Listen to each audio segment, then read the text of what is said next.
Yeah. This ain't just music. This is competition. This is Swain Family Global Music Battles. From the H to the globe, we connected by sound. Different time zones, but the talent profound. Artists on the rise, put their heart in the track. Two genres, one stage, ain't no room to slack. Mic check, no filters, this is real exposure. Fans vote live, every move under closure. No gimmicks, no favors, just skill and grind. If you versatile, you survive. If not, you get left behind. Swain Family Global Battles. Two songs, two styles. Who got the status? Worldwide votes, put your name in the atlas. Step in the ring, Or get lost in the masses. this ain't luck, this pressure the stage real loud. From Kenya to Europe, Texas, repping the crowd. One mic, one shot, let the culture decide. Legends get built when you're willing to collide. Swain Family Global Music Battles. If you're ready to compete, step up. If not, hey, stay watching. From the blacktop roads to the oil field glow. Two Noey boys bringing fire, blacktop king and forge deployed. It's Wednesday night, spotlight time, let's make some noise. This is the Noey boys.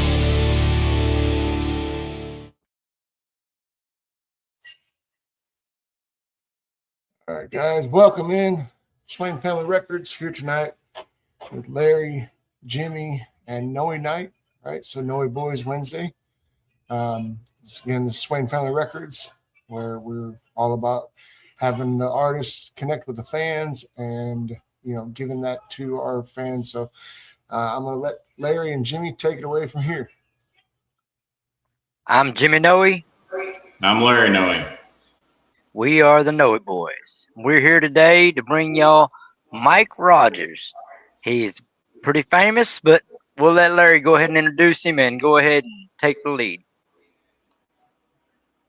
Well, Mike, you're from what I've done some research on you, you're actually a teacher that also does country music on an independent level, and you have some ties to country music.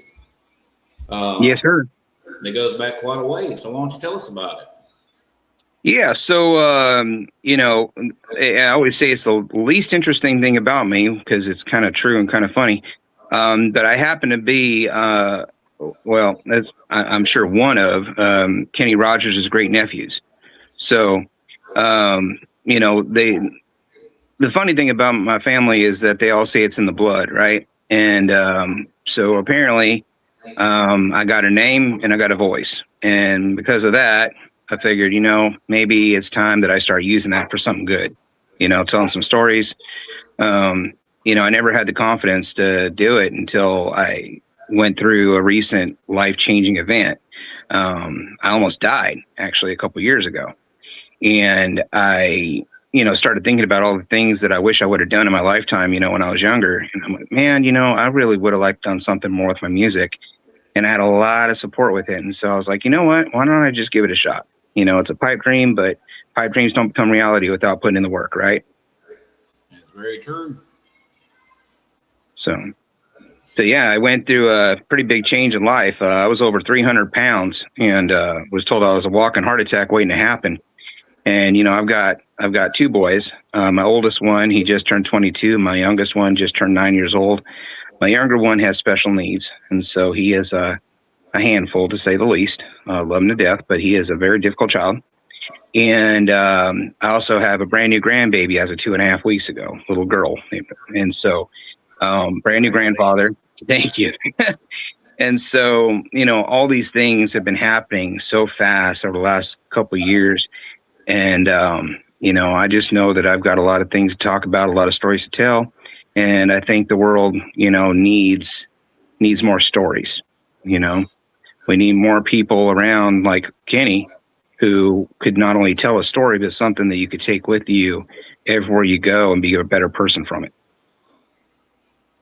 I definitely Thank you. So you want to tell us a little bit about your first song? Yeah. So, when I first started out, they said you got to have a brand, right? And, I wanted to honor, Kenny's legacy, obviously, because it's a big one. And there's some big boots to fill.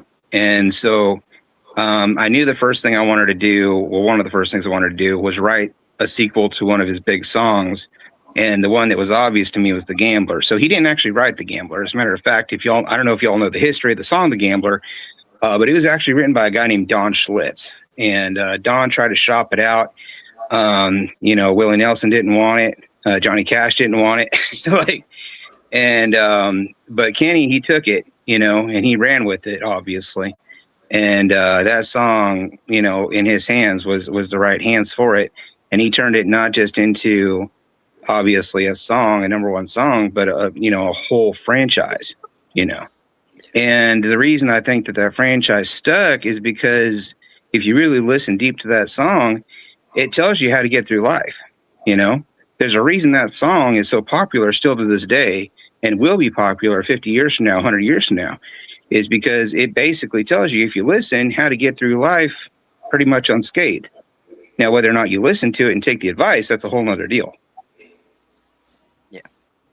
So, but this is actually what I call the spiritual sequel, or the official sequel to The Gambler. So. Sounds very interesting. I hope you like it. Well, y'all ready to play it? Ready when y'all are. Let's go ahead and cue up The Gambler's Legacy.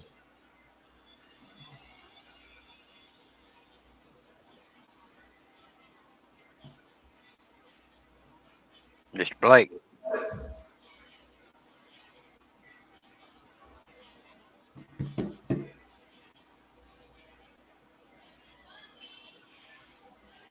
It's coming, y'all. He's probably had to find it. Right. He probably got them in mixed up order.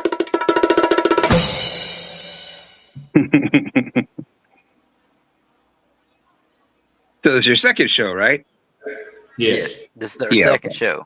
All right. Old Texas more. Here we go.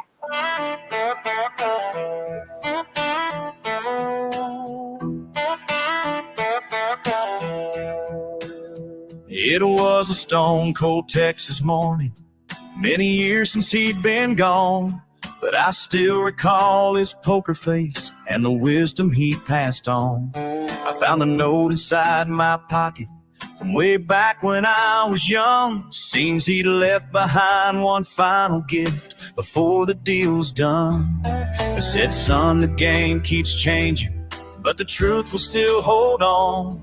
You gotta play what you've been given and learn from every hand that's drawn.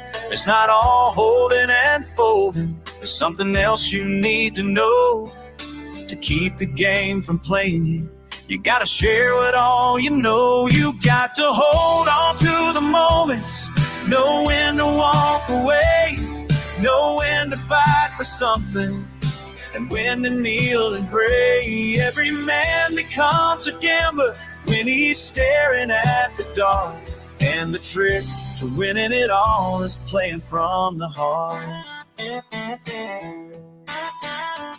So I took that tattered letter and I tucked it in my vest. Hit the road with just a deck of dreams and a compass in my chest. I met some broken players and a few who'd beat the odds, but none could match the gambler's grace or the fire in his cause. I taught the ones who listened the lessons I had learned, kept the old man's torch alive for as long as it would burn. Gave an ace to everyone I'd meet, whether enemy or friend. And when my soul grew tired and weary, I'd hear his words again. You got to hold on to the moments, know when to walk away, know when to fight for something, and when to kneel and pray. Every man becomes a gambler when he's staring at the dark, and the trick to winning it all is playing from the heart.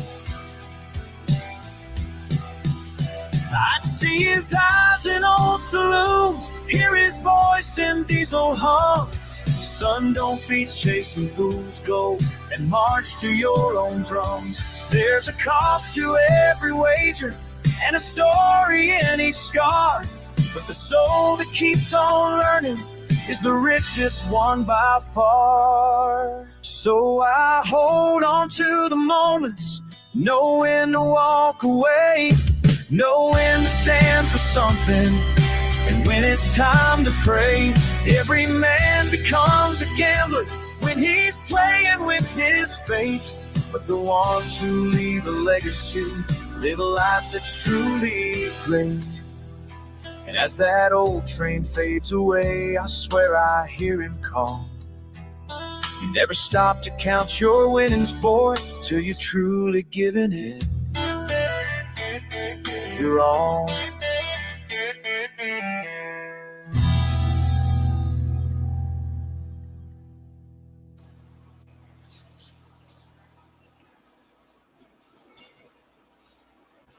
Well, Mike, I can definitely say I feel a little Kenny in there. Yeah, that was really good.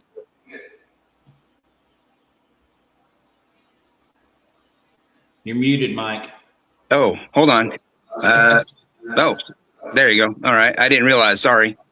No, you're good. All right. Well, thank you. Obviously y'all know I'm a teacher. And so to me, education has always been a thing, but before I became a teacher, I was in the business world. I was, started out, going to college for business, ended up climbing the corporate ladder, realizing I hated upper management because it's basically babysitting.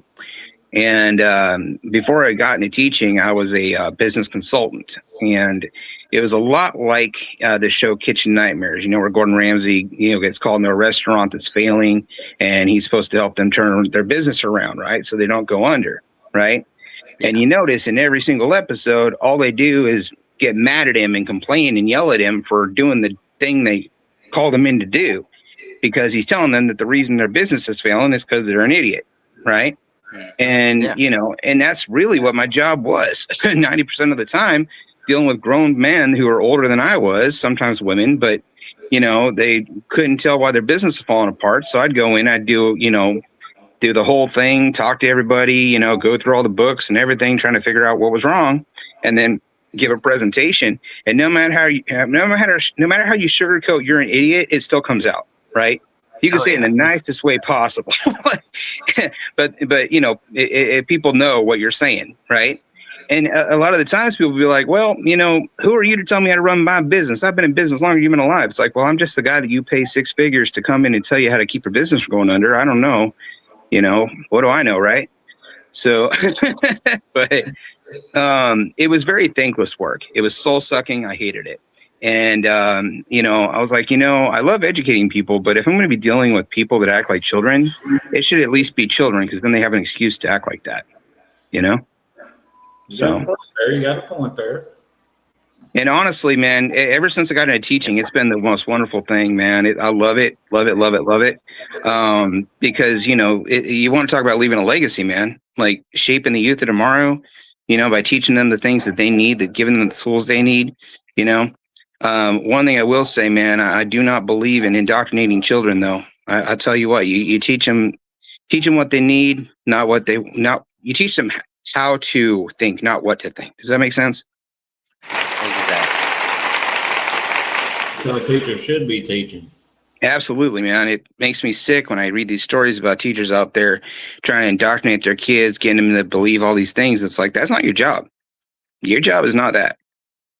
Yeah.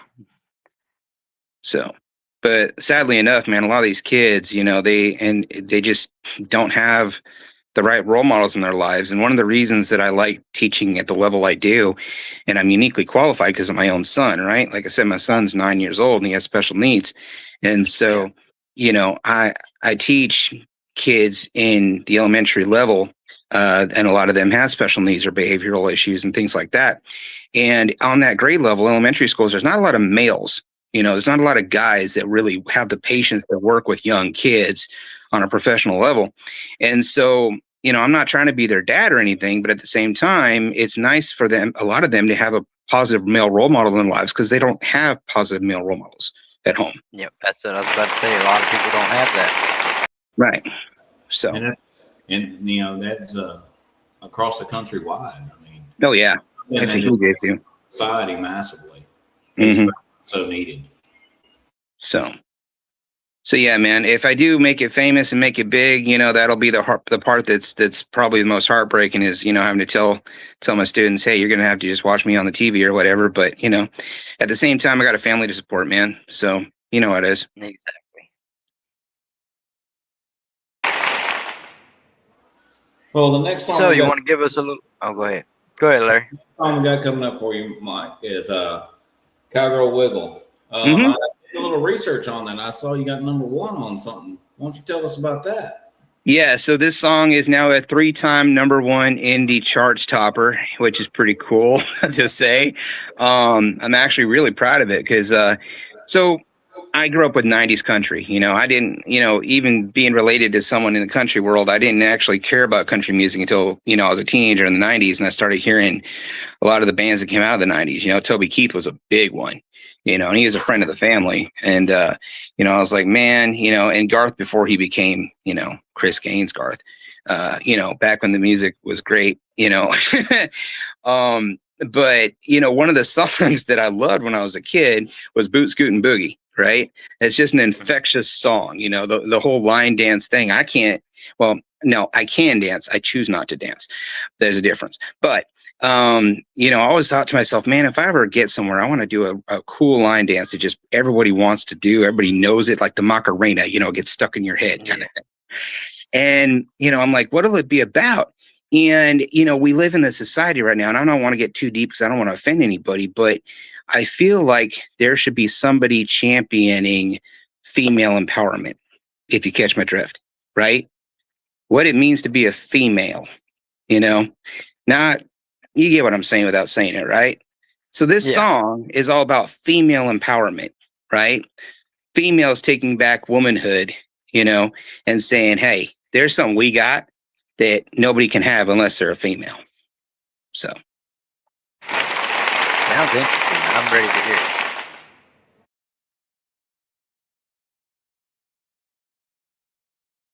Mr. Blake, you want to go ahead and cue the music?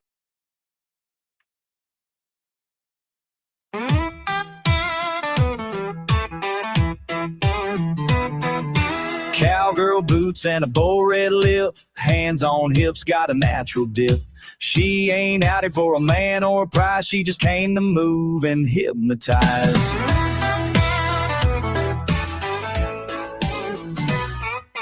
Left cheek pop, now switch to the right. Circle it slow, now bounce it tight.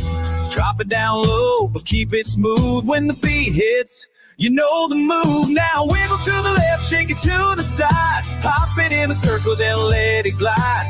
Bend those knees, hands on your thighs. Now back it up slow and give them that smile. Twist it once, roll it twice. Girl, you're on fire on a Friday night. No need to slide because real women jiggle. Just work that groove, do the cowgirl wiggle.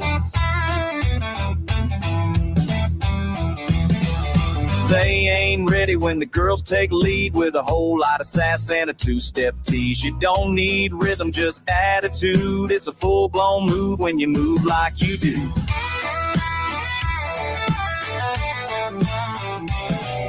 Left hip sway, then double tap.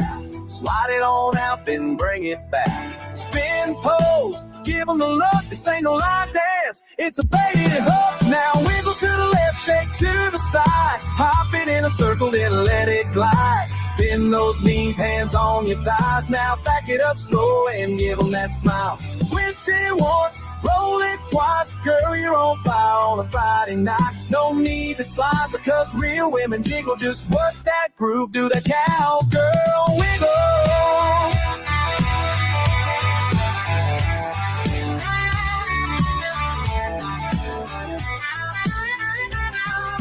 Pop that booty out, roll it smooth, let it loose. You got the moves, dip it low, raise it up proud. Now shake it like you run this whole damn crowd. Wiggle to the left, shake to the side. Make that dance floor come alive. Turn and twist, then glide in style. On that space and drive them wild. Twist it once and roll it twice. Girl, you're burning bright like a rodeo light.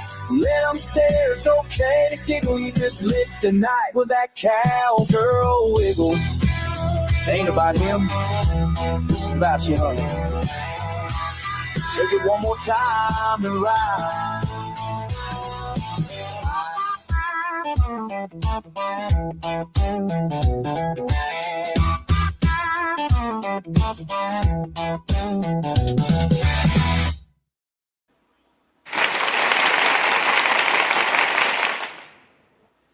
Thank you. You know, Mike, two songs come to mind when I hear that song, and one of them is Boot Scoot Boogie. The other one, Watermelon Crawl. Absolutely, man. Absolutely. You know, this is what inspires me, man. Like I said, you know, all those songs, man, that, you know, and, you know, I wanted a song, and I think it does it. I think it does the trick, and I think it's why it connects with people, is that it puts a smile on your face. You know what I mean? You hear it and you just smile. You're like, man, I don't know why I'm smiling, man, but I'm smiling because this thing's, you know, it's just got that thing. And I'm like, man, I knew, you know, in my head, when I heard it in my head, I got excited because I'm like, man, I hope I can make this thing sound on, you know, recording like it sounds in my head. And I was pleasantly surprised to nail it because, man, it's exactly out there as it is in my head. And so I was like, man, if there's any song, if I become a one-hit wonder and nothing else ever happens from this thing, I hope that's the song everybody remembers. So, I can tell you, it's definitely a good one. Place. Thank you. I've been in plenty of dance halls in my day, and I know what I think of when I hear that song. Right on, man. Well, that's high praise then, because that's exactly what I was going for. And what's really cool is my manager, her brother actually is a DJ out of Arizona, and so he's been pumping that song out to all his DJ friends that work in honky tonks and stuff. And so that song is actually, there's people around the country that are hearing that song, and it just makes me very, very happy. So that's awesome. Mm-hmm. That is definitely good news. So you want to give us a little info on your next song? All right. So this next one, Charlie, right? Yes, sir. All right. So Charlie, I think we all remember September 20th of 2025. I think that was a day that changed the world, in my opinion, honestly. And, you know, Charlie Kirk, I had seen videos of Charlie, you know, prior to all that happening.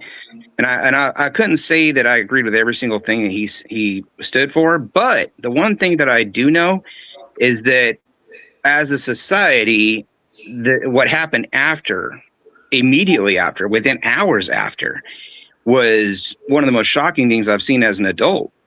You know, I'd never seen, and it started, I think, when they tried to take out, you know, the president. You know, you had people that were like, oh my gosh, I can't believe this is actually happening in my day and age. You know, we don't, you know, Kennedy was the last one I think that they successfully took out, right? And so, you know, a lot of us felt like we were living through a modern day Kennedy situation. And then, but immediately after, people were like, oh man, they missed. I'm like, are you kidding me? I understand you don't like the guy, but I mean, have we lowered ourselves? Wishing death upon somebody is a whole nother level, you know? Thank you. Exactly. I'm like, I don't care if I hate that man. I don't care if he's my worst enemy. I'm not going to wish death on him. And I'm not going to be disappointed that the assassin's bullet missed. I mean, that is pure evil, right? Yes, that is one thing out of the Republican Party, you never heard really anybody call for the death of Hillary Clinton. Never. You heard them say, put her in prison. Yeah, No lock her call up. for justice. Lock her up. But nobody ever said death. Nope. Not one person. And nobody ever cheered, you know, when, you know, Biden came out that Biden had cancer. Nobody was like, oh, thank God.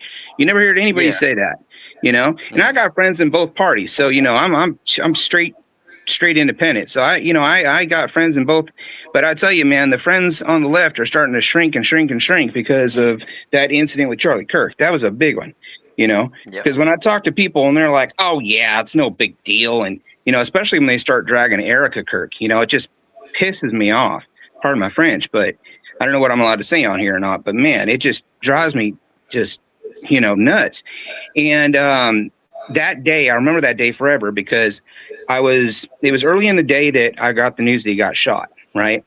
And then I had to go pick up my son from school, and I was waiting in the line, and I was making a video on TikTok about my reaction to him being shot. And I still was in the mindset, he's a young dude, he's going to pull through, no big deal, right? People get shot all the time kind of thing, you know? Yeah. And so picked him up, brought him home, and then got the news that he had actually died from the wound. And I was like, oh my God, what? No, you know, and started looking in a little bit more. And that night I had therapy, and therapy is something I believe every human being should have. Right. I don't think there's a single human being alive that could not benefit from having a therapist, you know? And so I happened to have therapy that night. And so when I went to my therapist's office, we spent most of my therapy session just talking about Charlie Kirk and his impact on society and the reaction from people. Because, man, the moment it was announced that he had succumbed to his wounds, people were cheering. I mean, there was videos coming out. People were just, yes, you know, and I'm like, you got to be kidding me right now. Like, this is where we are. This is not fiction. This is literally where we are in society, where people truly are celebrating the death of someone who did nothing wrong. You know, you don't have to agree with him or like him, but he didn't do anything wrong. He was just speaking, you know, Yep.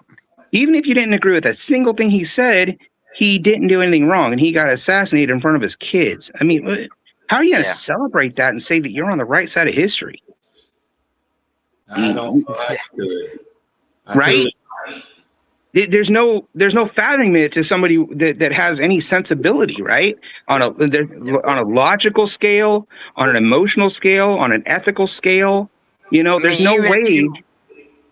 Go ahead. Even if you came to the decision that you had to execute somebody or had to kill them, whatever, assassinate them, don't do it in front of their wife and kids, man. That's a whole nother level of sick. Right. You know, if it had been something where, you know, like he had been, I don't want to go down that road, but I agree with you 100%. You see what I'm saying? I mean, yeah, I'm just being in general. I mean, right. That's a whole nother level of sick and disgusting. Exactly. And so it became to the point where, and as I was sitting in that therapy session, this song started to write itself in my head, because it was really centered around the idea of people are celebrating this man's death. And I'm going, you know, I got to write something about this guy, you know, and to just honor his life, because my only thought was poor Erica, like thinking about his wife, thinking about his kids, thinking about what she's going to do, what she's going to tell them, you know. And I knew that there were going to be a lot of other people that, you know, followed him and loved him, that needed something supportive, something to get them through, that probably didn't have a therapist, you know, to walk them through it. And so, like, it's the fastest I've ever written a song. Like, I swear, you know, I don't know if y'all are Christians or not, but I swear there was some level of divine intervention happening there, because I've never written and recorded a song that fast, and never have since, never had before. And normally I'm a perfectionist, right? When I'm writing a song, when I'm recording a song, I am like very, very careful and meticulous, because if there's even something I don't like, I'm like, nope, get it out of here, you know? But that song, I literally wrote it, sat down, worked out the melody, got out all the equipment, started recording it, got the whole thing done. And by, you know, the writing part of it took, you know, the longest, and that was about 3 hours. And then that same night, like, I think it was like 9:30, because it was after dinner. I know I took a break for dinner, but like 9:30 at night, I got on TikTok and I did a recording of it, you know, just to get it out there, and went to bed. Well, first I plugged it into my distributor, because I wanted to make sure that, you know, my distributor had it so nobody else could, you know, mess with it. And then I went to bed, and I woke up the next morning, and it had gone like mega viral, for me, because it had, you know, almost 300,000 views, which for me was huge, you know. And but there was some drama that happened after that. I don't want to drop names, because you know, my manager and my wife had told me that it's not good form to speak ill of people when you're on a live podcast. But I had a couple people take advantage of that song being released in different ways. And what sucks about it is there's over 8 million people that have heard my version of Charlie, and hardly any of them realize that my tribute song was actually the first Charlie Kirk tribute song written and recorded and released in any genre.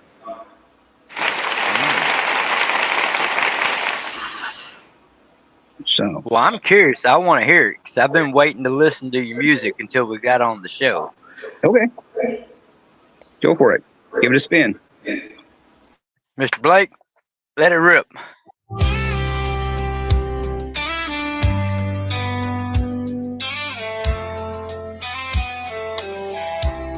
He was born with a fire, with a voice full of fight. A small town believer in what he felt was right. From campus to Congress, from podcast to stage, he carried the message from youth into age. He spoke with conviction, he stood through the storm, a lightning rod soul in a world being torn. They tried to outshout him, but he wouldn't fold. He carried the flag, he carried it bold. Now the mic's gone quiet and the lights have been low. A warrior for truth taken too soon to go. But we won't forget him, his name won't be dust. He carried the flag, now it's passed on to us. He talked about freedom, faith and the land, spoke straight to the heart with a Bible in hand. Not everyone liked him, but he never backed down. Now the angels are listening while he speaks to the crown. Now the mic's gone quiet and the lights have been low. A warrior for truth taken too soon to go. But we won't forget him, his fire, his trust. He carried the flag, now it's passed on to us. If you're laughing at loss, if you cheer while we cry, you're not standing for justice. You're letting truth die. There's no honor in hate, no excuse for that grin. That kind of darkness is a soul's deepest sin.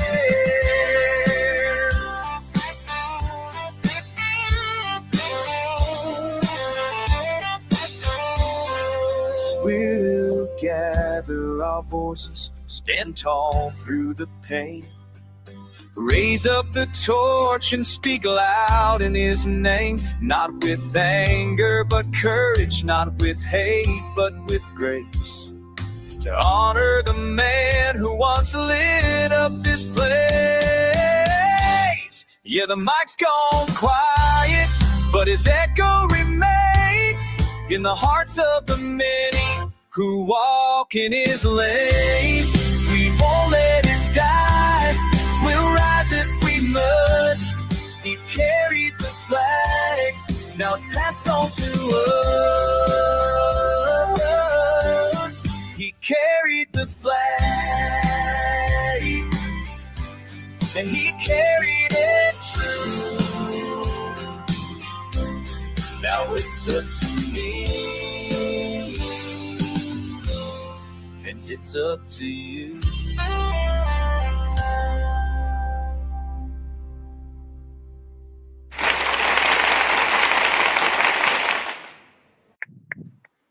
Man, that was an awesome song. Thank you. It's funny because I recorded it and I did it in one take, and I was like, I've never done anything in one take. And I'm glad I did it in one take because I've actually tried to go back and do other videos of it again, and it takes me several takes to get through it because I can't get through it without crying. So it's funny how it works out because I'm a very emotional dude. I cry at kids' movies, man. That movie Inside Out, with the emotional characters, when Bing Bong dies, I cry like a baby every time because it's the death of childhood innocence, man. How can you not cry? Yep. So, but yeah, man, that's that song started this huge trend, man. I didn't have any idea it was going to. I didn't know it was going to cause any issues either, but I just knew that it was what I had to say, and obviously I think it was God working through me. And, but no, a lot of crazy drama happened after that, man. And I won't get into that here, but if you follow me on social media, you probably heard about it. Cause I've done several videos about it, and, it kind of messed up how people basically capitalized on that tragedy. Right.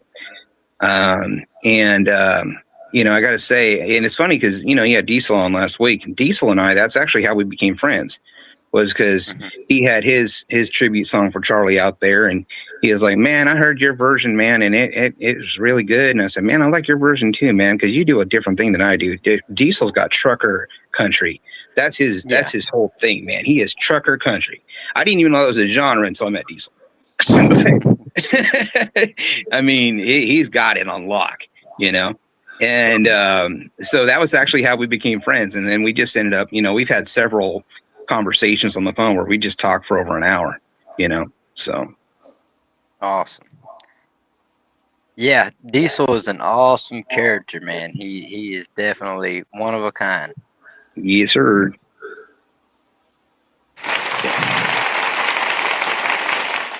So, what's your next song? Tell us a little bit about it. How did you create it? All right, so this next one, see, now I'm getting all nervous because I can't remember what the next one is. Don't play chicken with a badge. Yeah, how did I forget that one? All right, boy, this is a big one. Okay, man. All right, so y'all know who Bruce Springsteen is, right? Little dude named Bruce Springsteen. All right, so now we're going to get in a little bit of Kenny history here. So back in the 80s, Great Uncle Kenny and Bruce, they met each other, and they were recording together a song called We Are the World. You probably heard of We Are the World, right? I mean, it's kind of dated now, but we are the world, we are the children. It was a bunch of big musicians at the time. Michael Jackson was in there. Bunch of people got in on this joint, and so like they worked together and collaborated on this thing. And you know, a lot of people in the 80s, you know, they were doing what independent artists are doing now, right? It's trying to collaborate with each other, right? Help each other promote their music and such. And man, I don't know if I can say this on the air because it might get me in trouble. So I'll just say that a lot of people had issues with Bruce. And if you're wondering why they had issues, I would tell you to listen very carefully to the lyrics of the song I'm on Fire, because there's a clue there. Okay. That's as far as I'll go with it on live air so I don't get sued. But yeah, point is that nobody wanted to work with Brucey. And Kenny, he was very pro law enforcement. Right, very pro law enforcement, and so Bruce brought out the song "Streets of Minneapolis" after, you know, those two people lost their lives because they decided that they should be in a federal enforcement zone and do some stupid things. Right. Yeah. Well, I don't want to speak ill of the dead because that's not my business to do, but to me, part of what I like to try and teach, because it's not taught anymore, is common sense. Right. Mm-hmm. And it seems to me that if you want to protest, go protest. That is your First Amendment right, by all means. I don't care what you're protesting. If you feel strongly enough to get out there and protest, by all means, do that. But there's a difference between protesting and getting yourself into the middle of a federal enforcement area, which is not legal, and then proceeding to do stupid things that result in the end of your life. Right? Exactly. And that is the entire point of Don't Play Chicken with a Badge. Now, I had presented this song, I wrote this song, and I presented it to Bruce as a public challenge. Like, I publicly called him out. Made a video, it's on TikTok, it's on everywhere. And I said, look, Bruce, you know, you knew my great uncle. You know, he would not have stood by it and said nothing about your song that's encouraging people to go out and wage war, basically, against law enforcement. Okay? That's irresponsible to do. Because all you're going to do is get people to go out and do the same stupid things and lose their life. And at the same time, you're just going to get richer and richer. And you're already a billionaire. And the people that are following you and supporting you are the same people that say they hate billionaires. So how much sense does this make? Poor people. Right. Huh? You know, I'm not, you know, it's funny because I say all the time for Forrest Gump, I'm not a smart man, but it's not true because I am very smart. But it seems to me that if you hate billionaires, then you should hate all billionaires, not just the ones who, you know, make exceptions for the ones that say things that you like to hear. You know what I mean? Mm-hmm. But what do I know? Well, it's kind of falling back to the point. The way I say it is, it's almost like common sense is a superpower now. That's it. It's true. It's not common anymore. That's for damn sure. Yep. But yeah, so this song, Don't Play Chicken with a Badge, is a call to common sense. And as you listen to it, you're going to realize, man, like some of the stuff is like, why does somebody have to say this out loud? Like this should all be things that like people just know, right? When you get to the point where somebody looks at you and says, oh, that's an adult. These are things that every adult should know. You know, the problem is that we live in a world with a lot of adult-shaped children. So. Yep. I like that, adult-shaped children. True. Well, let's get this queued up and see how it goes. Sounds good to me. I think Let's you guys will hear like it, this Mr. one. Blake.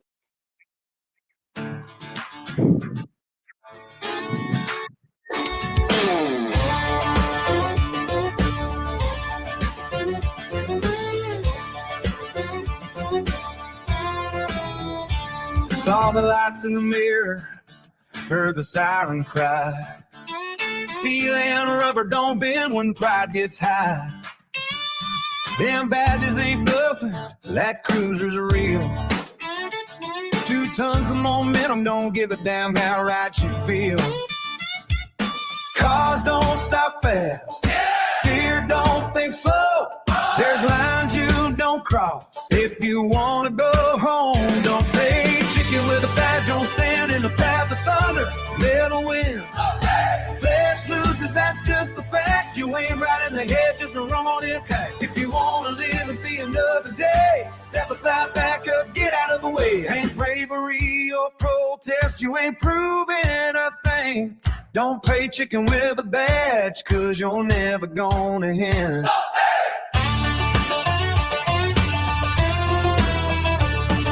Anger talks loud when the moment's hot, but it won't touch your kids and you're all they got. No headline fixes what the pavement breaks. If you're the one in the car, it's still a mistake. Cause the law don't move on feelings alone, and physics don't care what side you're on. Don't play chicken with a badge, don't test your fate or wonder.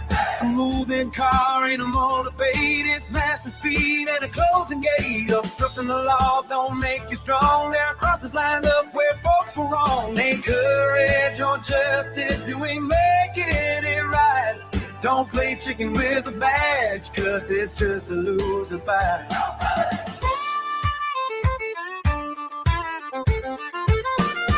This ain't fear talk, common sense prevails. You don't beat a train by standing on the rails. Walk away mad, but walk away alive. Living to speak is how change survives. Don't play chicken with a badge, don't mistake your rage for armor. You don't win against stealing law, you just leave scars behind is all. If you wanna see tomorrow's sun, make a smart move and avoid that gun. Back it up, step away, let them pass, cause if you don't, they're gonna hand you your ass. Yeah, don't play chicken with a badge. Don't play chicken with a badge. Lessons like this should be easier to learn. Cars ain't the only things that crash and burn. So don't play chicken with a badge. Yeah, don't play chicken with a badge. Yeah.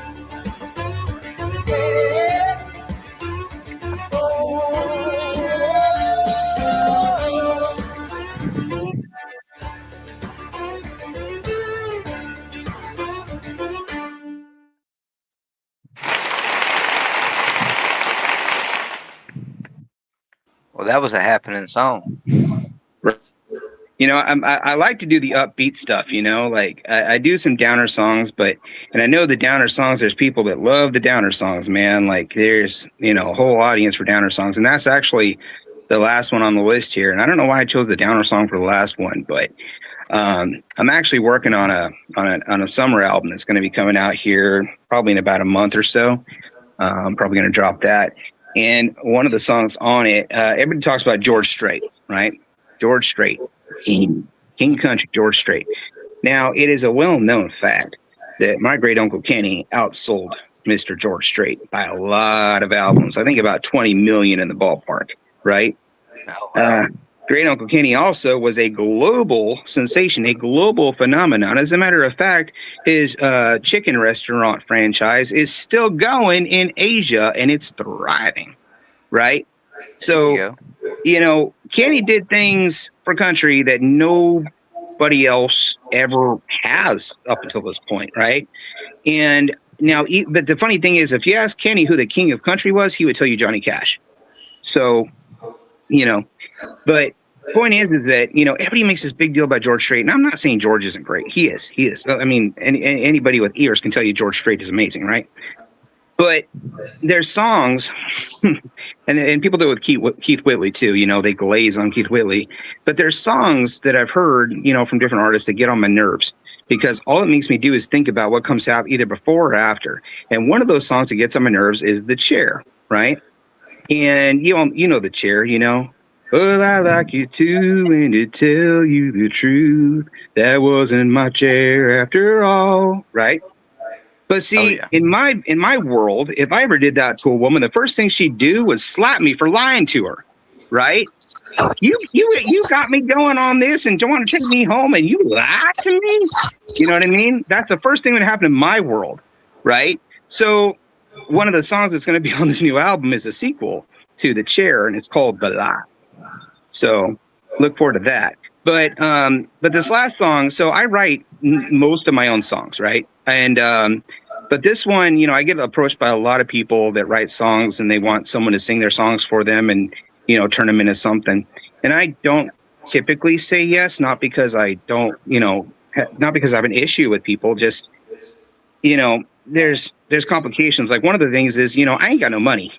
You know what I mean? I have no realistic expectation of ever getting money from doing this thing.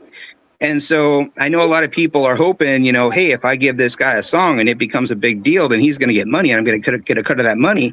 And I have to tell people politely, look, I will do something with your song, but if it ends up making money, I'm not giving you any of it because there's no guarantee it's ever going to happen. And I don't even know I don't know the legalities behind it. You know, I don't know how the royalties would work. I don't know none of that. So if you just want the bragging rights of having the great nephew of Kenny Rogers take your song and turn it into a song that's going to be everywhere that people can hear it, by all means, I will work with you if I like the song anyway. But you know, but it's a non sequitur. You know, if you're not okay with that arrangement, I'm not gonna touch your music. You know, but this woman named Gwendy came to me on TikTok, and she does a lot of poetry, and I have a difficult time writing sad songs. You know, if I have any weakness as a musician, I have a hard time writing sad songs because I cry so easily. So I have a hard time getting through them. Right.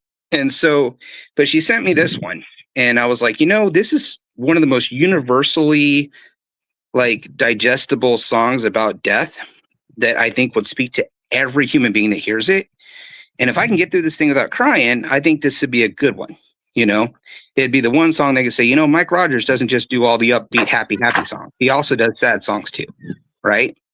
And so that's what this is. This is basically, I didn't write it. There's a woman named Gwendy and she's amazing. And, but I think it came out really good. And I think for those people that just really want a sad song or something that they can, you know, fall back onto and they need a good cry, hopefully this will be a good one for them. Well, let's hear it. I'm ready to let these tears fall.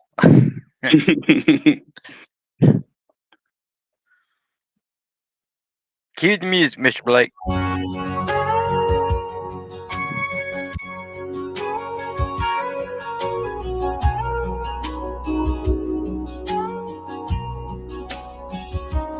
Even if you hold their hand while they take their final breath, it doesn't ease the pain at all, can't keep the tears from being wept. Even if you kiss their cheek and you get to say goodbye, it doesn't make it hurt any less, no matter how you try. We think that if we could have known that they were gonna die, that it wouldn't hurt so bad, but we all know that's a lie. Saying goodbye is never easy, even when you see it coming from a mile away. Whether they get sicker every day or you pull the plug, cause there's no other way. It only means you're human if you cry, cause nothing hurts like saying goodbye.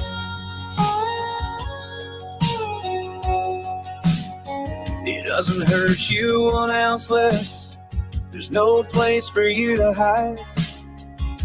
Nothing in life prepares you for the pain you're gonna feel inside. Whether we lose our parents, or a sibling, spouse, or friend, or even if it's the unthinkable and your child's life comes to an end.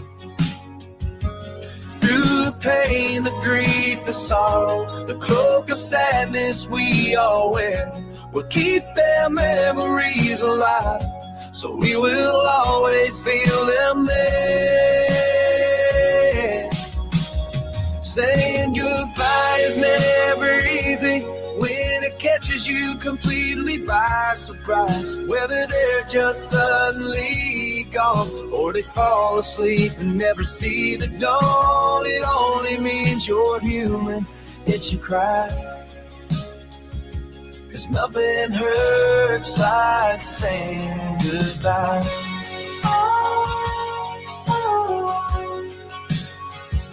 Life's too short, so you better get to living. Love with all you have and forgive who needs forgiving. It's all about quality, not quantity, that keeps us holding on. And the ones who will remember us when we are gone. Saying goodbye is never easy. It only gets harder as you go. It don't matter if you're young or old. Even the warmest heart can find ice cold. It just means you're human if you cry. 'Cause nothing hurts like saying goodbye.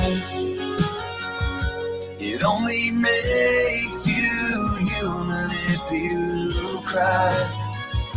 'Cause nothing hurts like saying goodbye.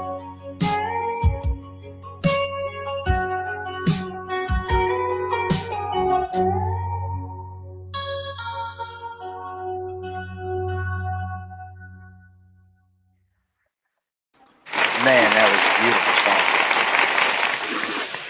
Thank you. And so I bookended it, kind of tried to bookend it because, obviously started with Gambler's Legacy. The middle cap was Charlie. I feel like I end up writing a lot of songs and getting a lot of inspiration when people like lose somebody, Like I think I've done quite a bit of musical eulogies. I did one song, it's called That's Right, Toby. It's a celebration of Toby Keith's life, I did one for Ozzy Osbourne, actually, a country song called Iron Soul, about Ozzy Osbourne. I thought that was kind of cool. But that one in particular, like I said, I didn't write it, and it was sent to me, and I kind of did some revisions to it and recorded it. And it just so happens my manager, Diana, who I believe is watching right now, her husband actually passed away a little over a year ago. And she's still, grief counseling, dealing with that, and then going through, obviously some legal battles with the people that caused it to happen. And, her reaction to it made me realize, okay, there's something here. This is something that's going to reach people and touch people deep. And I hope it does that. But I hope at the same time it does what it did for Diane, which is bring them some kind of ability to grieve. Because I know a lot of times when we lose someone, we don't get the time to grieve, right? It's a luxury because we have so many other things happening in our lives. We got kids, we got bills, we got work, we got all these things going on. And sometimes we forget to stop long enough to grieve. And you have to, right? I mean, you have to go through that process. And so I hope this song, if anybody's ever lost someone or ever does, they find this song and it helps them get through it a little bit easier. Well, I can tell you personally, Mike, where that song takes me is when me and Jimmy were together, the day we laid our grandmother to rest. Yeah. Sorry, man. But yeah, I think it's the one thing we all can relate to, right? I think every human being has lost someone they cared about, and if they haven't, they just haven't yet. You know what I mean? It's just a part of life that we can't do anything about. And me, I'm all about unifying, man. We started talking earlier, with the Charlie bit about how bad society's gotten, how people just don't care about people anymore. It's almost like narcissism is a virus, Yep. And I think that song I think any human being, you know, can relate to that song. And if you've lost somebody you cared about and you can't relate to that song, I think it goes back to you're just not human. You know what I mean? Yeah. So I'd say there had to be some kind of psychological factors that would keep you from connecting with it. there has to be, Yeah. Some right? kind of emotional blockage. Right. But that goes back to me saying that every human being needs therapy. So, but yeah, I've never met a human ever in my life that I couldn't say, man, you could benefit from a therapist. Never once.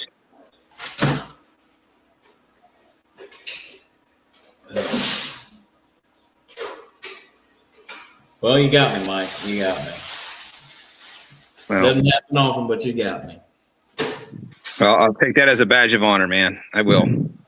And see, you're about to make me cry, so I'm trying real hard right now not to. So, man, I tell you, I feel like I got lucky. I had a phone call come in and I missed the crying. Well, you know, I tried to make it that song where it's like, if I'm going to cry, you're going to cry when you listen to this, dang it. You know what I mean? That was the whole goal with it when I recorded it. I was like, man, I want people to listen to this to shed a tear. And, you know, because like I said, it's a weird sect of society, man. And I get it, because I've been in that. We've all been in that position where, you know, where you're just like, I need a sad song. You know, I need something to like, you know, yeah.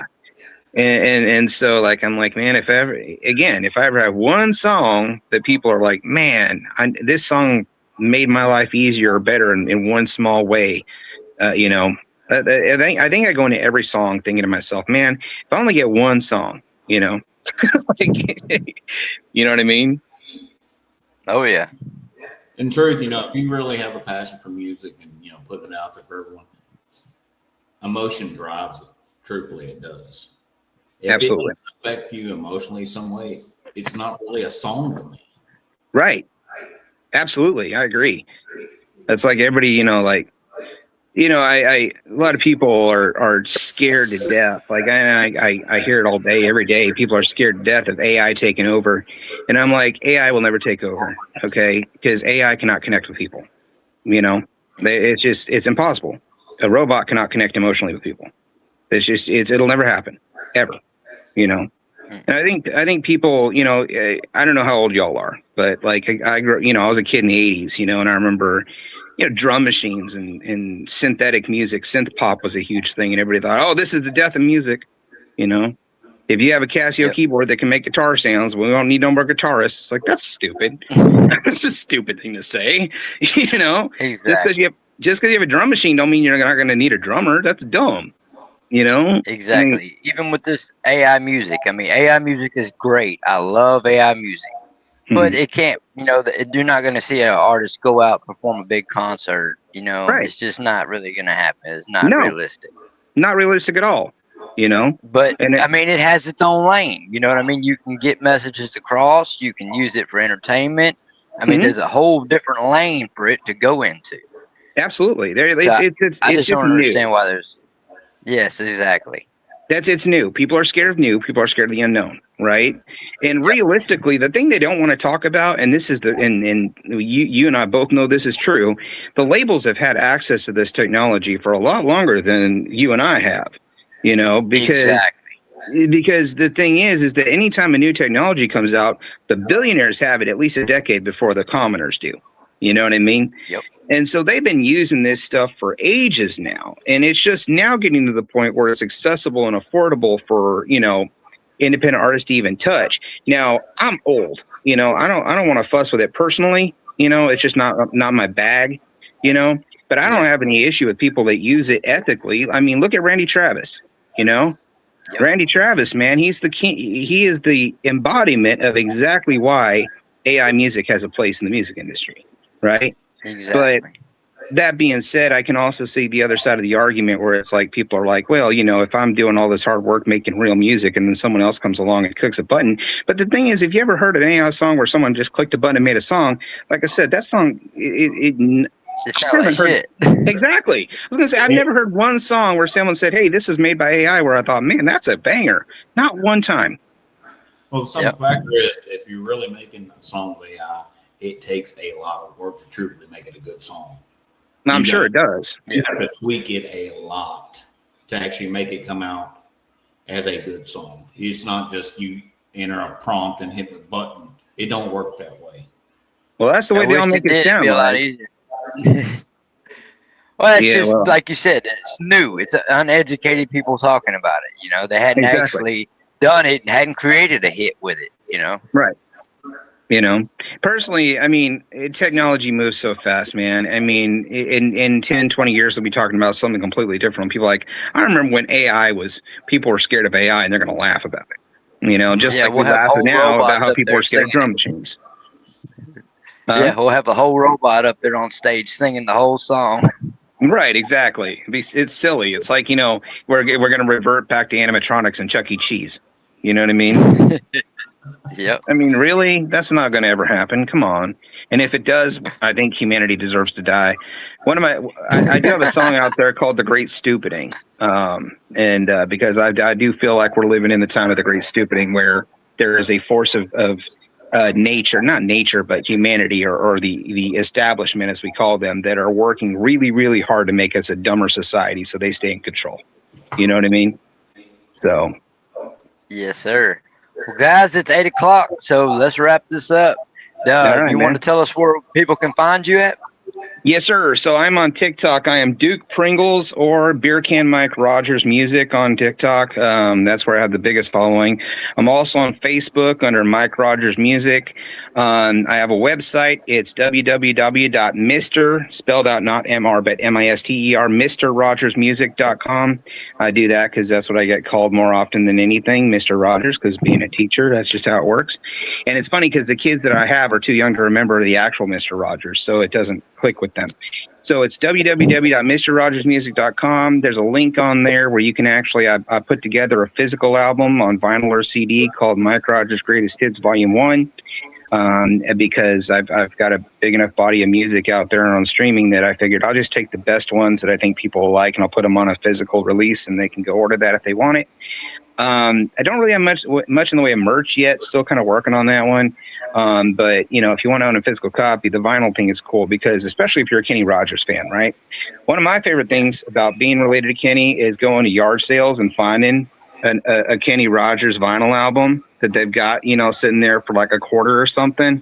And I'll pull it out and I'll put it up next to me and be like, does this look like someone, you know? And then and the look on people's face is pretty funny. Because they're like, holy crap, you look a lot like him. I'm like, well, there's a reason for that. and then suddenly they're like, maybe I don't want to sell that after all. Can't get your autograph on it. Right. I've done that a couple times. I've had a couple people that have had, hey, can you autograph this for me? I'm like, oh, I'm going to put my name on it. I'm not going to put Kenny's name on it, but I'll gladly put my name on it. You know, but for people that have the original Gambler on vinyl, you can go order one of these vinyls of Mike Rogers' Greatest Hits Volume 1 that has the official sequel to The Gambler's Legacy, and then you'll have both right there back to back on your vinyl shelf there. So, yeah. Well, Mike, I got to say, like a deal. It's been a pleasure having you on here. And like I was telling you before, you know, you're an independent artist, you know, other independent artists are, you know, we're all trying to work together to help each other grow and promote each other. Check us out on Facebook, Swain Family Records. It is quite literally a community of independent artists working together to help each other grow and get better. I love it. Craft. I love everything about it, man. Also, I just put out a video earlier on Facebook and TikTok. I want to plug it real quick if I could. Talking about this whole project second edition idea I've got, play on first edition, you know, and it's just exactly that. And what I did was I started a playlist on Spotify, and I'm like, look, you know, because I keep getting bombarded with ads on social media for, hey, we're a big curator, pay us to put your music on our playlist. And I'm like, nah, that's good. I can do that myself, thanks. And I feel like I know enough people that if they want to be on that thing, I'm not going to charge them nothing. I'm just going to help them, you know, get some exposure in any way I can, you know, because I believe we all rise together, you know.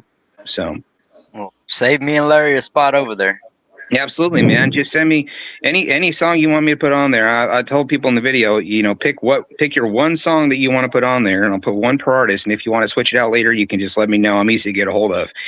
But the plan is that anybody that's trying to promote their music can just send me one link to a song they want on there, and I'll put it on there, and then we can all promote that playlist together, and then everybody wins. Yep. Doesn't cost anyone a dime. Definitely. Sounds like a plan. All right, guys. Well, it's been a pleasure, man. I appreciate you guys having me on your second show, man. I feel like if I do ever make it big, this will be a cool thing to look back on. So. Oh, definitely. Now, we hope you make it big. It'll make us look good. Right. Win-win, right? But all right, Mike. Well, man, it's been a blessing getting to talk to you, brother. This the Noey boys. You got Jimmy here and Larry there, and we're the Noey boys. And I guess this is signing out for the evening. See you guys next week. Y'all Later. have a good night.